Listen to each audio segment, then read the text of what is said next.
Understanding the neighborhood context of Greek Street and St. Michans Flats is critical to understanding the character of the place and its meaning within the larger context of the city. After an extensive review of the available maps of the area, I selected 6 key maps that best represent the development of the area through the introduction of landmark buildings or changes in the urban fabric. The area I surveyed extends from Smithfields to Capel Street and from the Liffey to King Street South, an area of roughly 0.35 square kilometers centered around St. Michans Flats. The earliest available map of the area was drawn by cartographer John Speed in 1610. At the time, the landscape can be characterized by its low density, unlike the urban fabric within the city walls on the south side of the Liffey.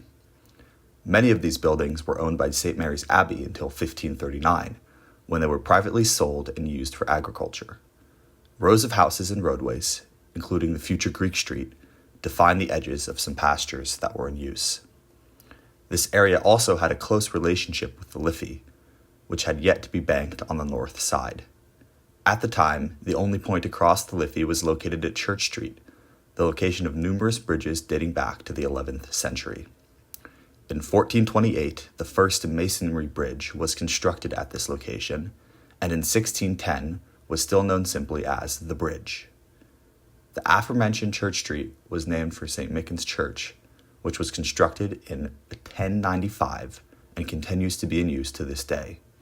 To the north, the corner of Church Street and St. Mary's Lane marks one edge of the future Greek Street Flats. Over the next century, Dublin urbanized rapidly. A 1756 map by cartographer John Roke depicts the major changes to the character of the area, including the development of quays on the Liffey's north bank in the 1680s. What was previously pastureland has been replaced by a series of blocks formed by a dense patchwork of buildings, the majority of which were likely used for housing. Many of these streets remain in place from the 1610 map, which suggests that the area's development responded to existing patterns of use. Some of the street names recall the rural heritage of the area, including Fisher's Lane, which recollects a former branch of the Liffey, Bull Lane, which recalls the pasture lands which formerly characterized the area, and Cow Lane, which would become known as Greek Street. In this new urban fabric, markets played a key role in providing goods and employment for the local population. 3 markets were established in the area, 2 major markets located at Smithfield and Ormond Square, and the Green Market located at the Little Green. After its establishment in the 1660s, Smithfield Market became the center of the cattle trade in Dublin and acted as the catalyst for the development of the area's street grid over the next century. Ormond Market was laid out in the 1680s to replace a city market on the south side of the Liffey by landowner and developer Sir Humphrey Jervis. Jervis was also responsible for the layout of Capel Street, which has become a major pedestrianized thoroughfare in the area. The late 18th century through the end of the 19th century saw the introduction of civic institutions to the area around Greek Street. 2 of these buildings, a public office and a prison, assert their presence in a 1780 map by the cartographers Poole and Cash. Located on the bank of the Liffey, a new building for the Public Records Office was under construction based on the designs of architect Thomas Cooley. Cooley was also responsible for the design of Newgate Prison, which further densified the area by replacing the open fairgrounds at the Little Green. These 2 buildings introduced new, large-scale civic architecture to North Dublin, creating a legacy that would continue to impact the character of the neighborhood through the 19th century. The first edition of the Dublin City Ordnance Map, surveyed in 1837 and published 6 years later, is largely a story of continuity from 1780. However, it depicts the expanded footprint of the now completed forecourts, a redesign of the Public Records Office by architect James Gandon. Though left unnamed, Ormond Market is in operation through the 19th century, and to the north, a small fruit market appears for the first time at Petticoat Lane. The 1897 Dublin City Ordnance Map depicts the continued expansion of the Four Courts complex, including a new building for the Court of Appeals and a new district court on the corner of Greek Street and Pill Lane. In order to facilitate this expansion, an existing row of buildings was demolished and Pill Lane was rerouted and widened. This appears to be the first instance of major urban redevelopment in the area, a result of the 1875 Artisans' Dwelling Act and an 1876 health report that marked the beginning of slum clearance projects in North Dublin that would continue into the 20th century. In addition to the development of the courts, the first of two block-sized fish and vegetable markets was completed in 1892. The new market space was a formal, urban-scale development complete with triumphant classicized entryways and luxurious sculptural brickwork details of fish, fruit, and vegetables. This elegant addition to the urban landscape would have struck a contrast to the slum dwellings that otherwise characterized the area. Similar to the new additions at the Four Courts, the fruit and vegetable market necessitated the clearance of 2 city blocks and the widening of St. Mary's Lane, following guidance from the 1876 report.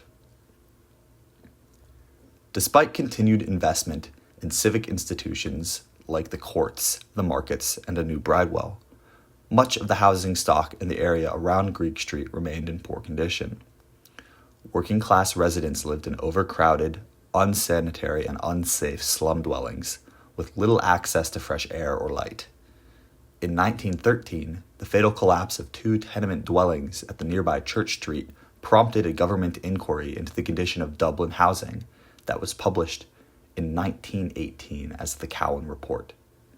The Housing Acts of 1931 and 1932 enabled the city to clear the slum areas identified in the report, making space for a series of social housing schemes designed by the first appointed housing architect, Herbert Sims. These schemes included the St. Michans Flats and the nearby Chancery House. In addition to providing land for social housing, slum clearance created space for parks and green spaces that introduced light and air to the neighborhood, such as St. Michans Park, Chancery Park, and Ormond Square. In the 1930s, there was a national crisis surrounding urban housing in Dublin City. The problem of slum overcrowding rooted in a critical housing shortage. The Housing Act of 1932 was directed specifically at alleviating this issue of slum clearance by pragmatically focusing on the inner city. Residents of these slums were decanted and relocated into newly built flat blocks developed to address the problem. Between 1931 and 32, Dublin Corporation established a new, separate housing architects department, tasked with the specific responsibility of designing and erecting new dwellings. Herbert George Sims was appointed housing architect for Dublin Corporation and served his tenure from 1932 until his death in 1948. It is during this time that he played a central role in the design and construction of the first generation of flat blocks in Dublin. Recognized as a leading figure in the development of modernist residential buildings in Dublin, Sims oversaw a radical housing program that resulted in the development of 1,002 inner-city flats across 21 housing schemes. These multi-story housing blocks represented a distinct typology in Irish urban housing history, with Ireland's fixation of the individual house and the questionable socio-cultural reputation and association with poverty of flat dwellings. These public housing blocks are pivotal in the understanding of Irish architectural modernism. Each building has its social meaning and physical form as a result of the amalgamation of economical, logistical, political, and philosophical pressures. These factors also established a pattern for Dublin City's future development as a whole. The flat blocks were typically low-rise, about 4 stories tall, and clad in brick, respecting the low-rise urban context and appealing to Dubliners at the time. Their architectural style expressed an international visual aesthetic, reprised from the brick and concrete expressionist blocks by Dutch architects Michel de Klerk and J.P. Oud, and British sensibility from patterns of sanitary and municipal improvements established in Britain throughout the same period. Despite these global influences, Dublin's flat blocks were unique in their densities of 40 flats per acre and 24% site coverage, less than Britain's standards. The buildings followed a consistent building type, about 45 to 50 meters long, oriented north to south, and accessed by galleries at their rear. They were also embellished with quirky design elements, including canted arches, curved corners, horizontal stripes, brick towers, and cantilevered centralized balconies. All the flat blocks designed by Sims were perimeter blocks, with their ranges forming the perimeter and street front of a block, and enclosing a generous court behind it. However, while their facades defined a street front, their lack of doors on the public street-fronted facades deadened the streets, while the courtyard-facing facades was where all the action and activity took place. The flats were accessed from courtyards by shared externalized stairwells that led to continuous decks, typically shared by few units at each level. These forms of access were advantageous in cost, ventilation, and surveillance. The flats were designed so that the child's bedroom, toilet, and a small kitchen scullery space were placed along the gallery, while on the street-facing side, the living room accessed the parents' bedroom. There was no defined bathroom in the flats. In the scullery, a washtub was placed against the wall with a tabletop hinged over it that doubled as a worktop when lowered. Despite having the same formal consistencies, the buildings varied in scale, their presence and relation to their urban environment, and their design quality. Hanover Street was densely inhabited with about 337 units, while Henrietta House had only about 48 units. Paris House was also considered relatively bulky and poorly detailed in comparison to Chancery Place and Marylebone Lane, which were both considered well-detailed, elegant, and had a strong urban presence within their context. St. Michans House, also known as Mary's Lane's Flats, was Sims' first independent initiative in the notorious slum area of Greek Street. The complex of 120 flats was completed in 1934. While there are no drawings of the scheme, the construction methods employed on these flats were typical of the flats program in the 1930s. It was as if Sims had deduced an architectural magic number, the ideal number flats to be served by each staircore, and the scale and comfort of the spaces for its needs at the time, allowing it to be replicated in slightly different permutations across various sites across the city. Since then, the flats have undergone various stages of refurbishment and adaptation according to present-day changes and increased standards of living. At the beginning of the study term, we visited the Irish Architectural Archives to look at drawings of flat block housing schemes built in the 1930s. We used the archival drawings of these dwellings to inform our understanding of St. Michans House and drew our own set of survey drawings based on our research. The schemes we focused on included Marylebone Lane Housing Scheme, Newfoundland Street Housing Scheme, Altborough House, and Hanover Street Housing Schemes, most of which repeated the language of St. Michans Flats. Every drawing was signed by Herbert Sims, demonstrating his dedication and capability as a housing architect in 20th century Dublin. 6,526 local authority dwellings were developed under his guidance. We identified specific design elements of other schemes, including the windows of the Hanover Street Housing Scheme, the stairwell sections of Altborough House, and even the wrought iron fencing from the Newfoundland Street Housing Scheme that were also present in St. Michans House. We also looked at details of the scullery space, stairwells, and clothesline posts. The archival drawings were useful in determining dimensions and proportions when creating our own set of drawings. Reviewing meeting minutes from the quantities surveyor PKS and philanthropic group DATCO, documents shed light on maintenance issues and the approaches taken by Dublin corporations and architects of the time. Our research and understanding of the 1930s flat blocks was invaluable this semester in creating our survey drawings and in understanding the St. Michans House. Now we will introduce the current urban context of the flats. Located in Greek Street, Dublin 7, the neighborhood is within a walking distance of the city center. This central location allows for good public transport links with easy access to school, shops, and other essential services. Today, the area combines residential and commercial buildings, as well as the spaces for great cultural and historical significance. As can be seen in the following series of diagrams, the neighborhood has a good mix of infrastructure. The area contains a good percentage of residential buildings, but it is striking to notice that that percentage is not much higher compared to all the buildings designated for the industry, be it industrial buildings, offices, or warehouses. It is also worth noticing the amount of educational buildings that the neighborhood contains, such as, for example, St. Mary's School within 3 minutes walk from the flats.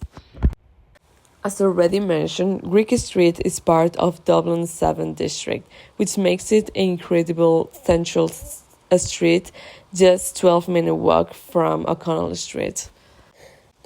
This location also provides easy access to a variety of public transport options, whether it be Lewis, one stop 3 minutes away from our flats, or different bus lines. This central location also allows to easy access to numerous spaces that contribute to the daily life of the residents of the area.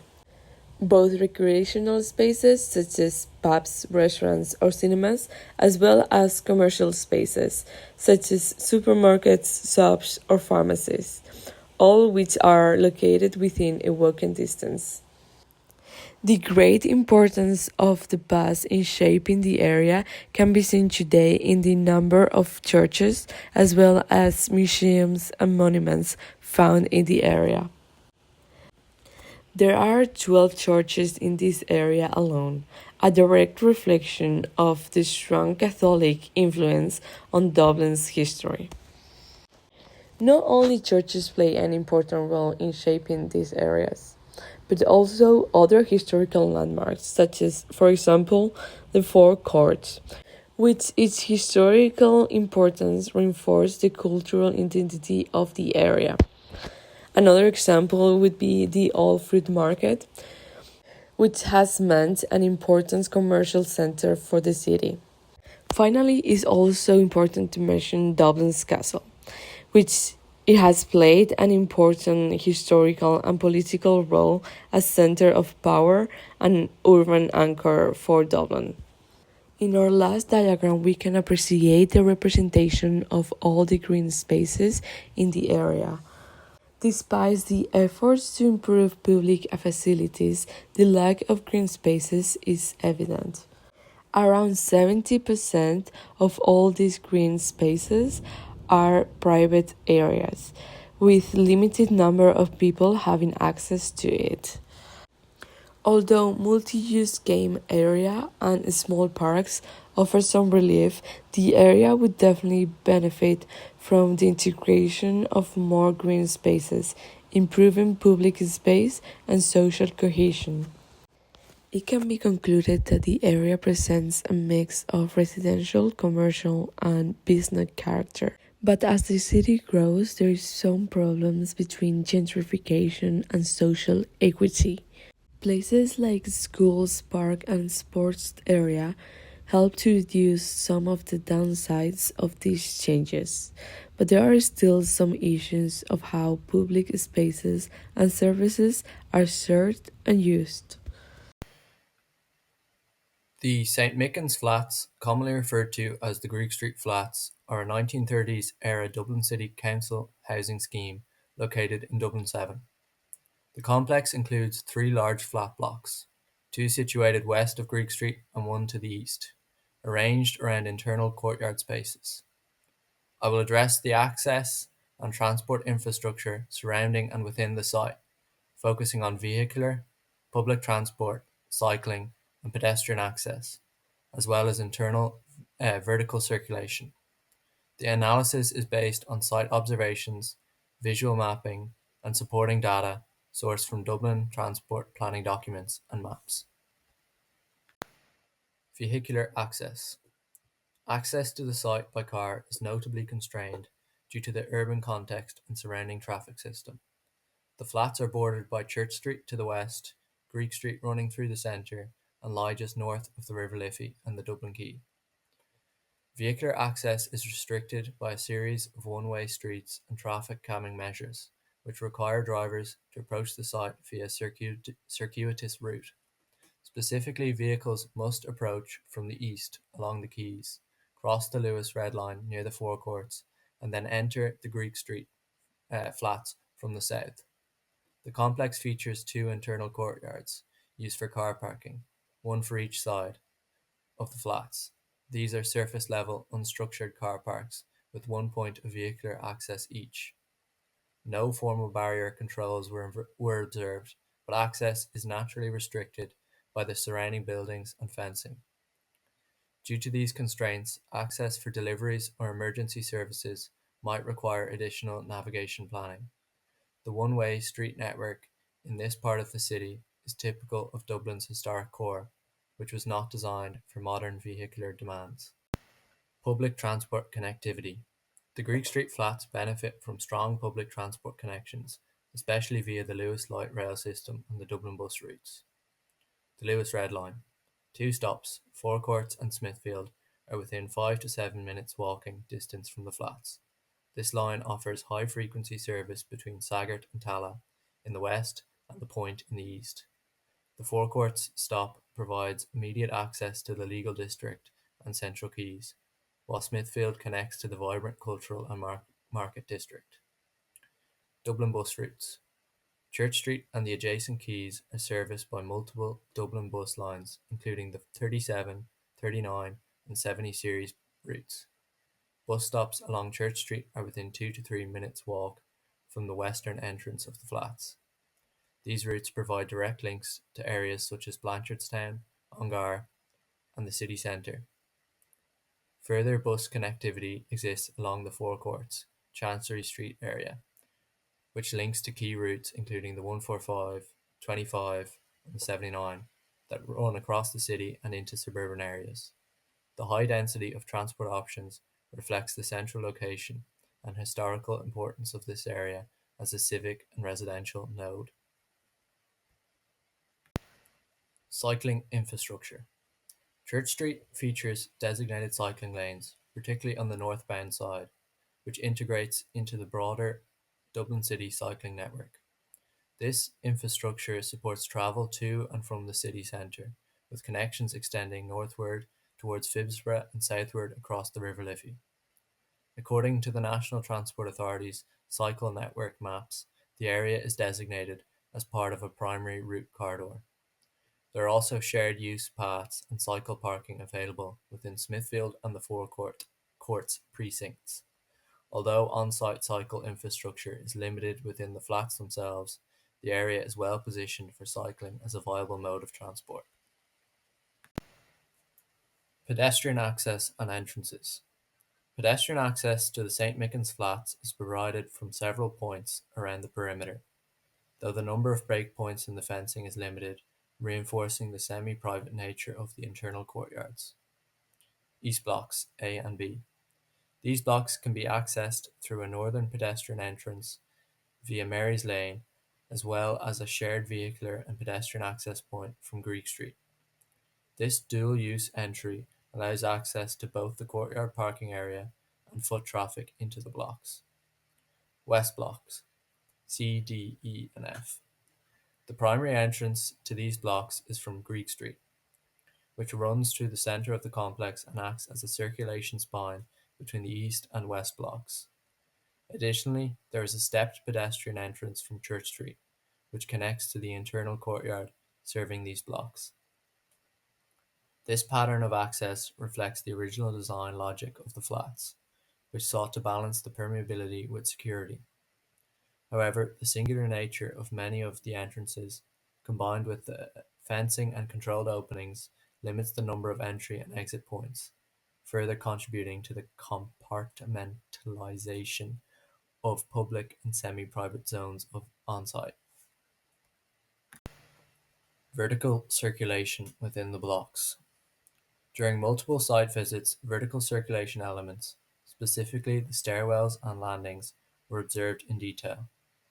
The stairwells are compact, walled on three sides, and accessed via external decks. Several indicators suggest poor maintenance and underinvestment. Worn steps, flaking paint, and makeshift barriers installed by residents to restrict access to upper floors. Residents noted that these areas often felt unsafe, with one describing the stairs as a place where people occasionally sleep or linger unnoticed. This concern is amplified by the enclosed, unsupervised design of these vertical access spaces. The sense of unease appears tied not only to spatial configuration but also to social dynamics, common in many older housing schemes where surveillance and public visibility are limited. In some blocks, residents have installed gates at the entry to landings, effectively privatizing what are meant to be shared circulation zones. This adaptation underscores how residents respond to perceived safety issues within semi-public areas of social housing. Sketches included in the presentation captured the general deterioration and structure of these stairs, as well as the visibility constraints caused by their positioning within recessed, shadowed zones of the building. The St. Michans flats are situated in a highly accessible part of Dublin city centre, supported by extensive public transport, cycling infrastructure, and pedestrian pathways. However, vehicular access is notably constrained due to historical street layouts and one-way systems. Within the complex, access is mediated by a combination of formal barriers, single-point entry systems, and vertical circulation cores that exhibit signs of decline. While the external transport connections to and from the flats are strong and varied, internal access conditions, particularly vertical movement and the condition of common areas, reflect wider issues around the maintenance and adaptation of historic social housing in Ireland. These factors are crucial for understanding the lived experience of residents and how the site fits within the broader fabric of Dublin's environment. Despite the fact that we always only talk about its buildings, St. Michael's House is not just a complex of apartments, it is also the people who live there. There is a very strong sense of community between the residents, and it is due to different things. First, most of them have known one another for a very long time. Some of them have been there for over 40 years. Others were born and grew up in the Greek Street flats. Lots of kids who were born there grew up and then took over empty apartments.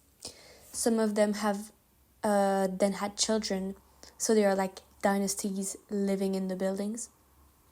We went to meet with them twice. It was always only women. And when we were in the community center all together, we could really feel that they knew one another pretty well. Some of them brought their kids, and they were all taking care, monitoring, and playing with each other's children. The second time, we were able to visit some of the apartments, and they all knew where everybody was living, in which apartment, how to get there, all of that by heart. All of that leads to a very good passive surveillance, and as soon as someone unknown arrives on site, several people go out on the decks to check who that is and what they want or what they're doing there. What further strengthens the community feeling are the activities that are organized for the kids and teenagers. They have cooking classes for the teenage girls. They have a teen club during which they do workshops. They have a gardening activity for the little kids where they grow vegetables. There's after school organized for the kids to do their homework. And finally, there's something for the teenage boys that has to do with the Garda as well. Most of that happens in the community center and the little vegetable garden, which is located right outside of it. They also have a pitch and a small playground for the children to play in. So one of the biggest issues that we very quickly noticed is that there's not enough community space given all the activities that are organized, especially regarding the community center, and all that happens inside of it. The lack of shared space is the second thing the resident mentioned that they would like to see change. There is a very present element that cannot be considered private nor community space, which is the car park. The residents use that space to park their cars, but a good number of them and these are rather vans, are used as storage boxes. Their tires are flat, there's moss growing on them, and there are all kinds of things that we can see from the windows that are just stored inside. In the courtyard, there are also plenty of things and objects that the residents have left or set up over time, which demonstrate a real appropriation of the place. There are bikes and shopping carts attached to the fences, kids' bike, scooters and toys left against the walls, strollers left down the stairs, swings hanging off the goal structure on the pitch. There are washing machines and drying machines on the decks. A lot of stuff that says two things. First, the residents really made that place theirs. And second, the apartments are too small to contain all of their belongings. The Greek Street flats occupy an area of Dublin's north inner city that is intrinsically connected with market life and trade. Market culture once provided the people of this area with employment, education, and added intangible benefits through its general vibrancy. The value of these institutions transcended their architectural merit, serving as a datum for everyday social convergence, which brought immense and incalculable benefit to the area and the community, providing a rich sense of place. In recent years, due to the closure/destruction of the markets and a general disregard for the safeguarding of this cultural and societal cornerstone, the flats and the local community have begun to dissociate, leading to a lack of pride and ownership.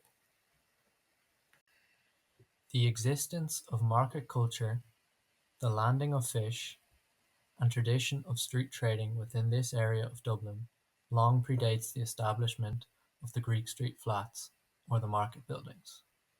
Maps as far back as 1756 refer to the streets around the flats as Fisher's Lane and Bull Lane, indicating a rich culture of trade and employment.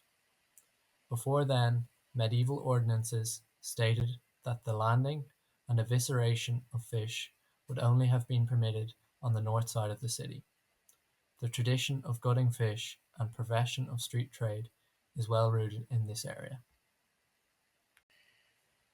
Architecturally, the flats don't share a language with the markets, but their proximity has had a distinct impact on the success of the scheme, fostering a symbiotic relationship between the inhabitants of the flats and the running of the markets.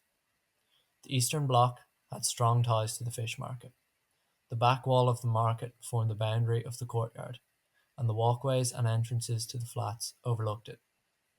When the fish market was destroyed and the fruit and vegetable market closed in 2016, a vital anchor for these communities was removed. Many residents worked there or in satellite markets like Moore Street, often sourcing goods from the main markets to sell elsewhere. While Sims's work is often criticised for creating islands within the city through layers of fencing and barriers, which are certainly present in this scheme, its proximity to the fish market and the fruit and vegetable market help to soften these divisions, giving the residents of these blocks a firm standing within their urban context and empowering them with a strong sense of identity. A short video compiled of RTE archive footage from a documentary by Joe Lee called Bananas on Breadboard, and an interview of Mick Nolan recounting his childhood growing up in the flats, highlights the social fabric which is fast becoming forgotten as the markets become obsolete. Well, where we're actually standing now at the moment, we're standing where the weighing scales were for people that come in, had bought fish and were weighing. And we're right in the middle of the fish market. And directly behind us would be the flat. So in its prime, they would have had a lot of workers in here.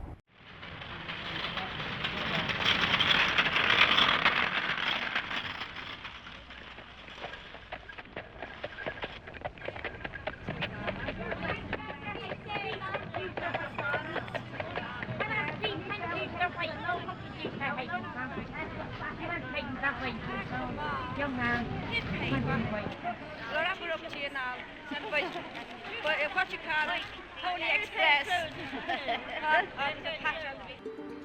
The story of why this market was located here goes back to the early life of the city, as it developed along both sides of the River Liffey.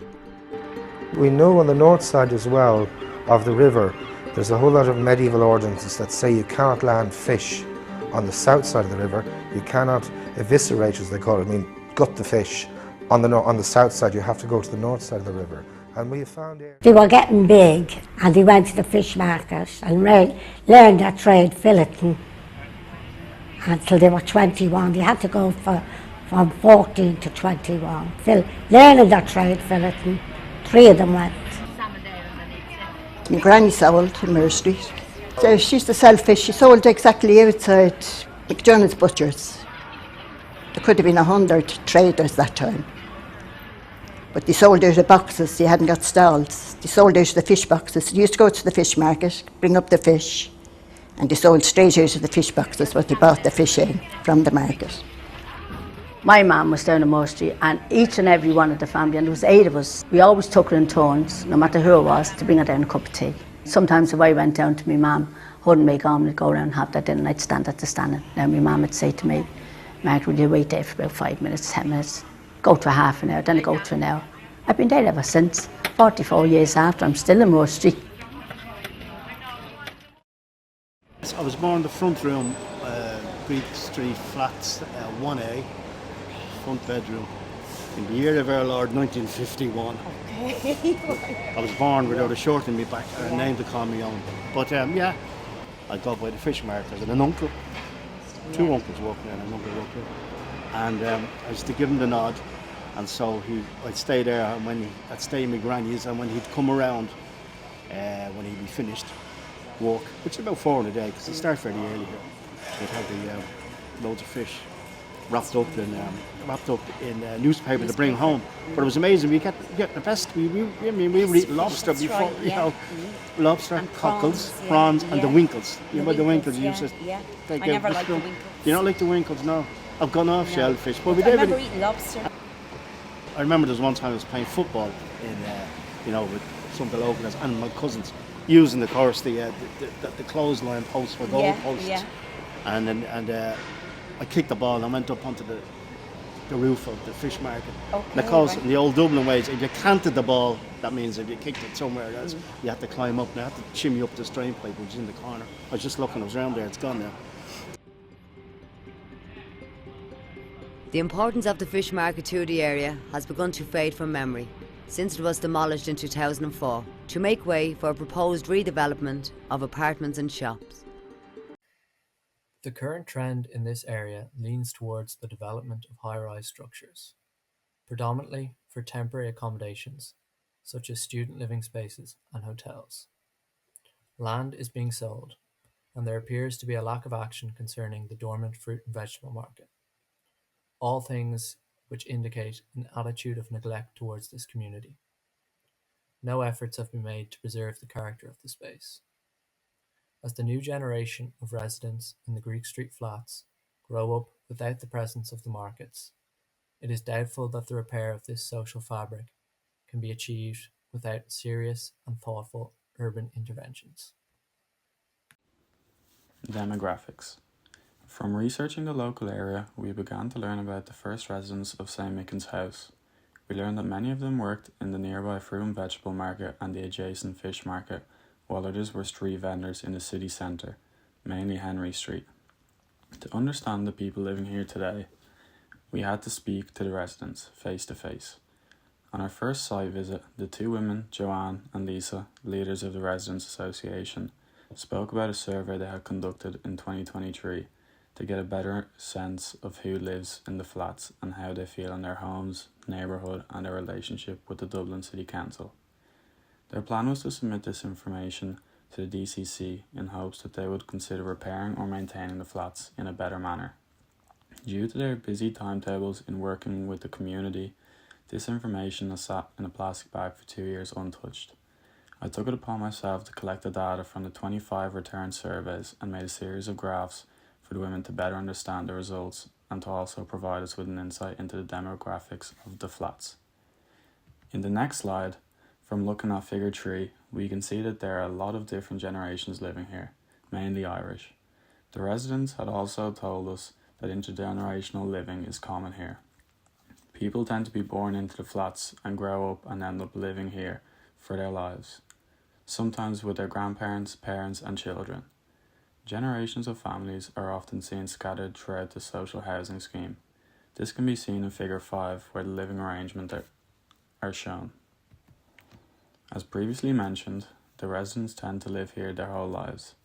In figure 6 we can see this trend, as the number of years as a DCC tenant corresponds with the number of years they have been living in St. Michans House, proving further that residents tend to get a flat here and live the rest of their lives in it, often passed down informally from family members through the DCC.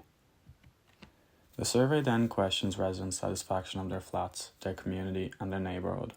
To my surprise, the majority are happy with their community, showing strong communal pride and togetherness, while they are less happy about their flats and complex, as seen in figure 9.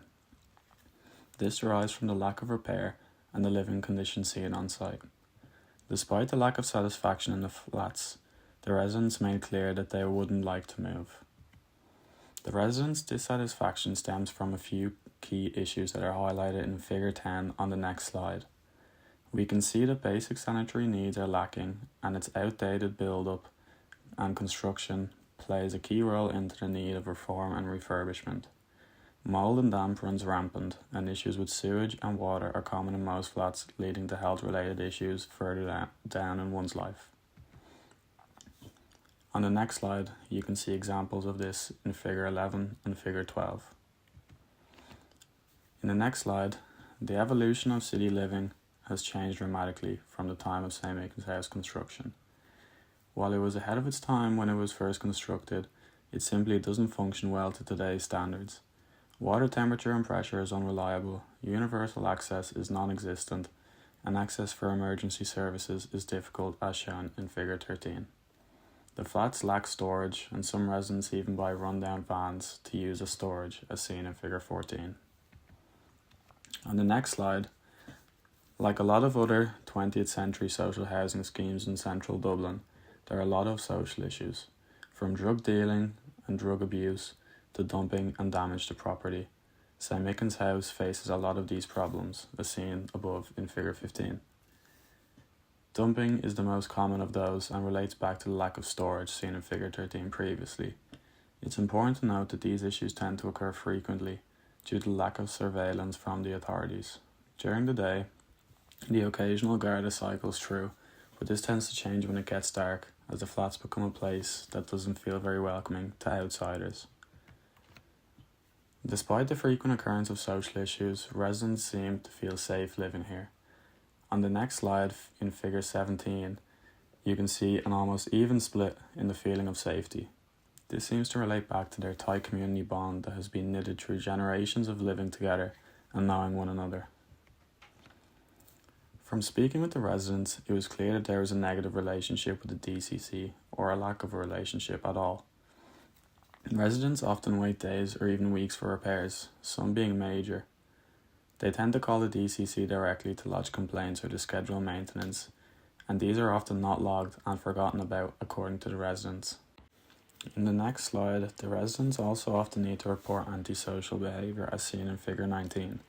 These reports are often not prioritised, leading to dissatisfied residents and an increase in crime and antisocial behaviour.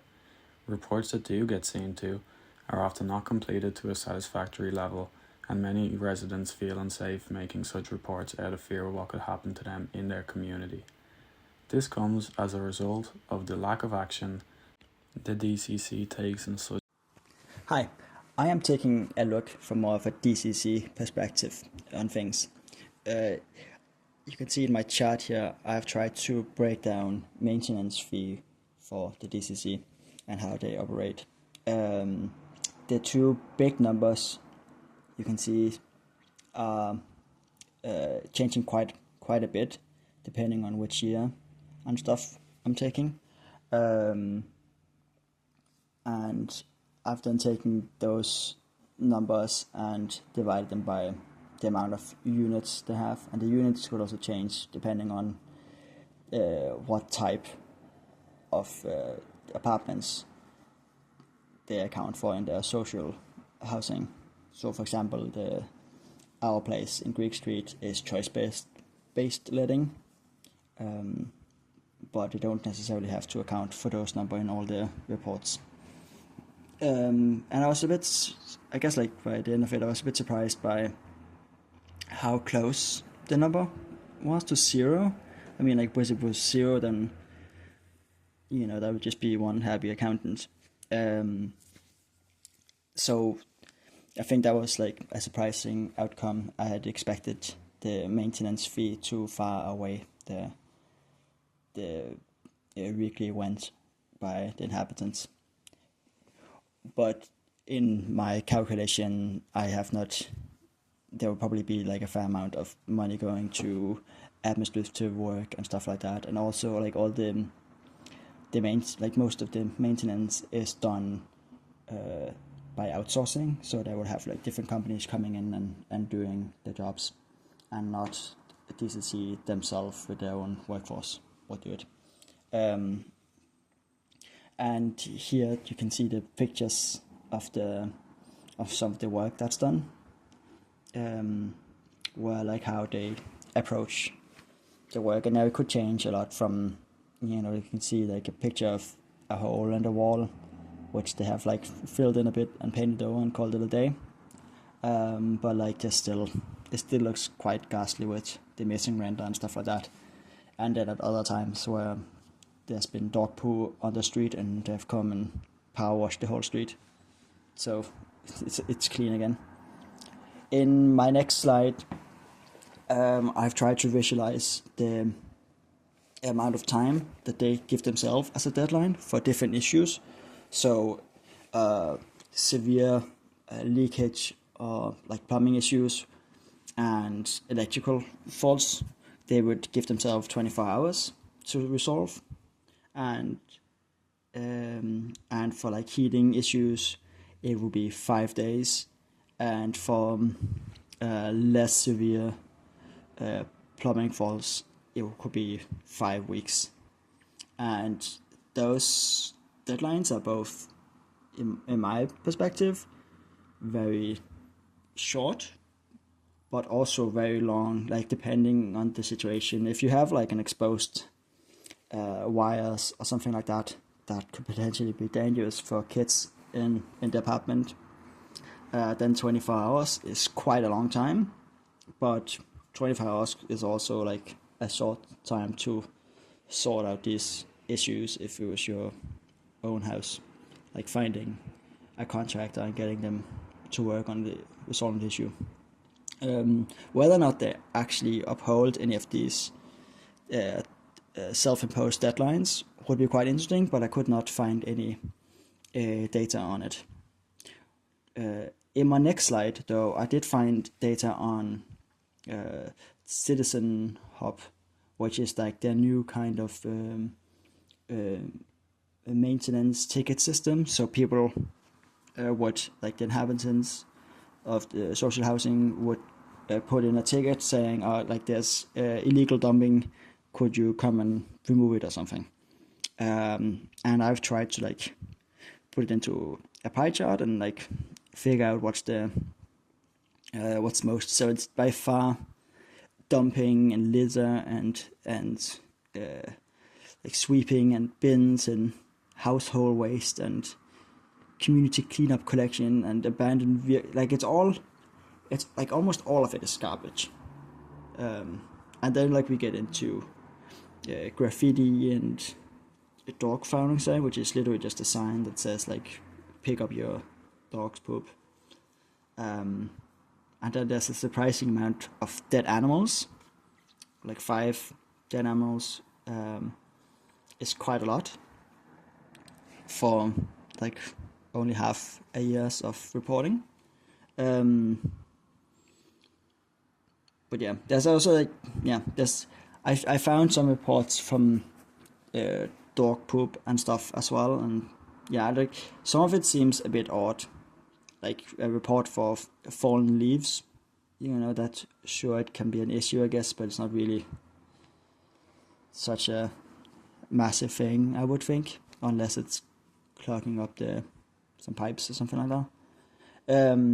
Yeah, so like it's a bit of a mixed bag, but it's interesting to see how they make the categories and what makes it onto this chart. Like in one of the previous months, this is reporting from the latest one last month, I think. So, but like in some of the previous ones, because of election, there was a few tickets with complaining about the election posters still being up in the area, and they asked DCC to take them down and stuff, which is fine enough. But this is a good onlook to issues that could potentially be looked to be solved, and that would probably improve the maintenance quite significant if waste could be taken care of, I guess.